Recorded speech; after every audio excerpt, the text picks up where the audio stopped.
Je m'appelle Loïc Blaise, je suis aviateur. Je suis malade aussi, j'ai une sclérose en plaques.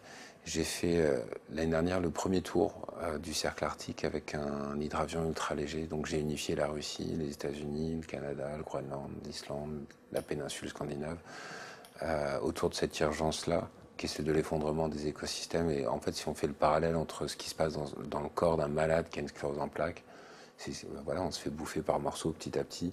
Et, euh, et puis notre planète, on se rend compte que c'est le même processus. Donc c'était une grande victoire pour moi hein, d'arriver au bout de ce challenge. Et puis donc voilà, quand on est arrivé en Russie, j'ai arrêté l'avion.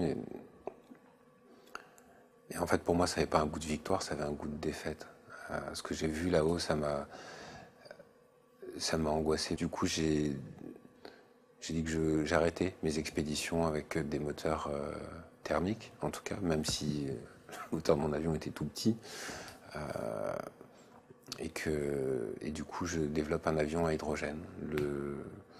L'idée, c'est 5 ans, 5 expéditions sur les 5 continents autour de 5 thématiques environnementales. L'idée, c'est vraiment de réussir à faire une double démonstration. C'est-à-dire qu'on va relier les coins les plus lointains de la planète, enfin, comme l'Arctique, l'Amazonie, aux grandes capitales du monde, avec d'un côté une démonstration technologique.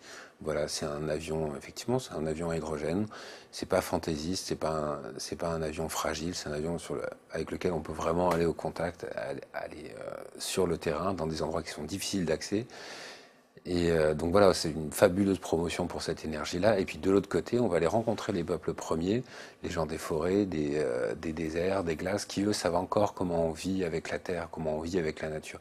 On ne peut pas penser l'écologie de demain uniquement avec des réponses technologiques. Il faut une réponse humaine et il la faut rapidement. Sinon, on peut inventer 250 avions électriques à hydrogène. Ça ne sauvera pas l'humanité d'elle-même. Hein. On a besoin de reprendre contact un peu avec la nature. Bah voilà, moi je voudrais réussir à faire ces deux choses-là et, euh, et emmener les gens vers une belle histoire à l'arrivée, mais que ce soit pas une histoire, pas une fantaisie, mais une histoire concrète et une histoire pour tous, où on y aille vraiment ensemble.